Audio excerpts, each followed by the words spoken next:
नमस्कार. आज आपण अळूवडी करणार आहोत. त्यासाठी लागणार हे वडीचा अळू आहे.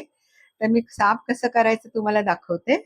घ्यायचंय आणि हे देठ जे आहे ना ते असं कापून असं सोलून घ्यायचं. ह्याचे शिगर जे असतात ना त्या काढायचं.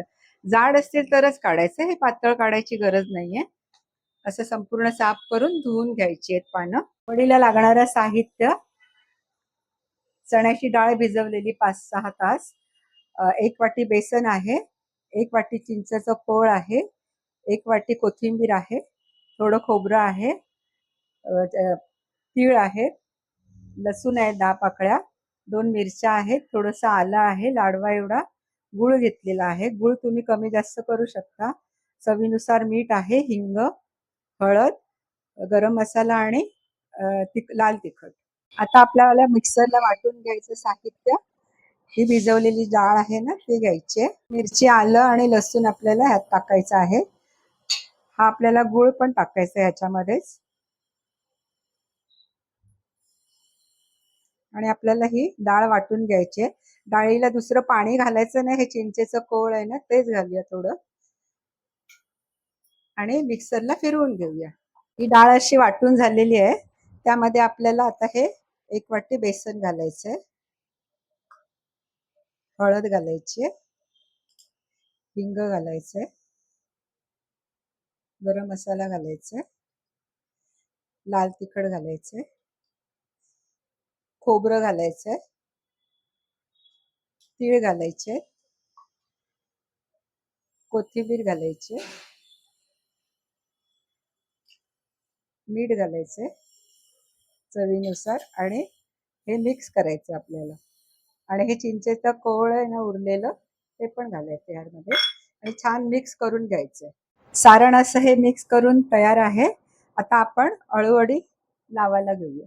त्यात आधी मी मोठं पान घेतलेलं आहे. त्याच्यानंतर छोटी मोठी पानं तुम्ही वरती लावू शकता. त्याची छोटी मोठी पानं 4 लावून झालेली आहेत. आता हे अशी फोल्ड करायची. इथे हे थोडंसं असं सारण लावायचं. परत ही अशी पूर्ण फोल्ड करायची. हे पूर्ण याच्यावरती असं टाकायचं म्हणजे सुटत नाही वड्या कापताना. आणि अशी घट्ट त्याची गुंडाळी करायची.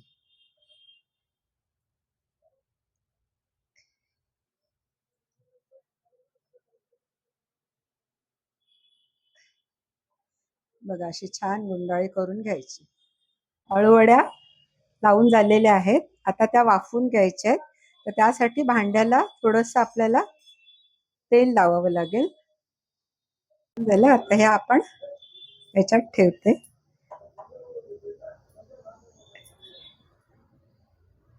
आणि थोडंसं आपल्याला याच्यावरती थोडं थोडं तेल टाकायचं आहे. हे मोदक पात्र घेतले, त्यात पाणी ठेवलेलं आहे. आता आपल्याला हे याच्यावर ठेवून अर्धा तास वाफवून घ्यायचे. अळूवड्या वाफवून झालेल्या आहेत, थंडही झालेल्या आहेत. थंड झाल्यानंतर ते कापताना छान तुकडे पडतात त्याच्यात. अशा ह्या कापायच्या आहेत. आता आपण तळून घेऊया याला. आता आपण ह्या शॅलो फ्राय करून घेऊया. अशी ही आपली अळूवडी तळून तयार आहे. तुम्ही नक्की करून बघा.